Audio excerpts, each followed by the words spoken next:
안녕하세요, 여러분. 오늘은 60대 이상 어르신들을 위한 배당주 투자 실전 가이드를 준비했습니다. 혹시 이런 생각 해보신 적 있으신가요? 매달 통장에 30만원씩 꼬박꼬박 들어온다면 얼마나 좋을까? 국민연금만으로는 생활비가 부족한데 은행 이자는 너무 적고 말이죠. 오늘 제가 알려드릴 배당주 투자가 바로 그 해답이 될 수 있습니다. 배당주는 여러분께 매년 또는 매달 배당금이라는 이름으로 돈을 주는 주식입니다. 마치 월세 받듯이 말이죠. 오늘 영상에서는 배당주가 뭔지부터 시작해서 어떤 주식을 사야 하는지, 실제로 어떻게 사는지까지 처음부터 끝까지 다 알려드리겠습니다. 지금 제 휴대폰 화면 보이시죠? 이게 제 증권 계좌인데요. 여기 보시면 지난달에 배당금으로 32만원이 들어왔습니다. 이게 거짓말이 아니라 진짜 가능한 일입니다. 여러분도 오늘 제 설명 잘 들으시고 따라하시면 충분히 하실 수 있습니다. 자, 그럼 시작해볼까요? 먼저 배당이 뭔지부터 알아야겠죠? 배당은 쉽게 말해서 회사가 돈을 벌면 그 돈을 주주들한테 나눠주는 겁니다. 예를 들어볼게요. 여러분이 삼성전자 주식을 100주 가지고 있다고 칩시다. 삼성전자가 1년 동안 장사를 잘해서 큰 돈을 벌었어요. 그러면 그 돈의 일부를 주주들한테 나눠줍니다. 이게 바로 배당금입니다. 작년에 삼성전자가 주식 1주당 361원을 배당금으로 줬어요. 그럼 100주를 가진 사람은 361원 곱하기 100, 그러니까 36,100원을 받는 겁니다. 간단하죠? 배당은 보통 1년에 한 번 줍니다. 회사가 1년 동안 장사한 결과를 정리하고 나서 주는 거예요. 어떤 회사는 1년에 2번 주기도 합니다. 중간에 한 번, 연말에 한 번 이렇게요. 그럼 배당주랑 다른 주식이랑 뭐가 다르냐? 주식에는 크게 두 가지 종류가 있습니다.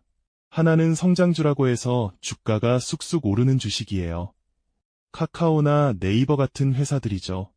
젊은 사람들은 이런 주식을 좋아합니다. 싸게 사서 비싸게 팔아서 돈을 벌려고요. 다른 하나가 바로 배당주입니다. 배당주는 주가가 막 오르진 않아요. 대신에 매년 꾸준히 배당금을 줍니다. KT나 SK텔레콤 같은 회사들이 대표적이죠. 그럼 우리 같은 60대, 70대는 어떤 게 나을까요? 당연히 배당주입니다. 왜 그럴까요? 첫째, 우린 주가가 오르는 걸 기다릴 시간이 별로 없습니다. 젊은 사람들은 10년, 20년 기다릴 수 있지만 우린 지금 당장 생활비가 필요하잖아요. 둘째, 배당주는 주가 변동이 심하지 않아서 마음이 편합니다. 성장주는 하루에 10%씩 오르락내리락 하는데 배당주는 그렇지 않아요. 밤에 잠을 편히 잘 수 있다는 얘기죠. 셋째, 배당주 회사들은 우리가 이해하기 쉬운 사업을 합니다. 통신, 은행, 전기 이런 거요. 뭐 하는 회사인지 알아야 안심이 되잖아요. 자, 그럼 배당 수익률이라는 게 있는데요. 이게 좀 중요합니다. 배당 수익률은 내가 산 주식 가격에 비해서 배당금을 얼마나 받느냐 하는 겁니다. 계산은 이렇게 합니다. 1년 동안 받는 배당금을 주식 가격으로 나누고 100을 곱하면 됩니다. 예를 들어볼게요. 어떤 주식이 지금 5만원이에요. 이 회사가 1년에 배당금을 2,000원 줍니다. 그럼 2,000원 나누기 5만원 곱하기 100 하면 4%가 나옵니다. 이게 배당 수익률이에요. 4%가 뭐 대단한가 싶으시죠? 지금 은행 예금 금리가 3% 정도입니다. 그러니까 은행보다 낫다는 얘기예요. 게다가 1억을 투자하면 1년에 400만원을 받는 겁니다. 한 달에 33만원씩 받는 거죠. 꽤 괜찮죠? 근데 여기서 중요한 게 있어요. 배당 수익률이 높다고 무조건 좋은 게 아닙니다. 너무 높으면 오히려 위험 신호일 수 있어요. 이건 나중에 자세히 설명드릴게요.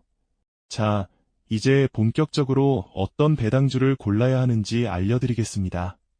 제가 7가지 기준을 정리했어요. 이거 하나하나 잘 들으시면 절대 손해보는 주식은 안 사게 됩니다. 첫 번째 기준, 배당을 오래 준 회사를 고르세요. 최소한 10년 이상 배당을 준 회사가 좋습니다. 그리고 중간에 한 번도 배당을 안 준 해가 없어야 해요. 왜 그러냐면요. 배당을 오래 준 회사는 앞으로도 계속 줄 가능성이 높기 때문입니다. 배당을 한 번 끊으면 주주들한테 욕을 엄청 먹거든요. 그래서 회사들도 한 번 배당을 시작하면 웬만하면 계속 주려고 합니다. 어디서 확인하냐고요? 네이버에 들어가세요. 그리고 검색창에 회사 이름을 치면 주식 정보가 나옵니다. 거기서 배당이라는 탭을 누르면 그 회사가 지난 10년 동안 배당을 얼마씩 줬는지 다 나와요. 예를 들어 삼성전자를 검색해 볼까요?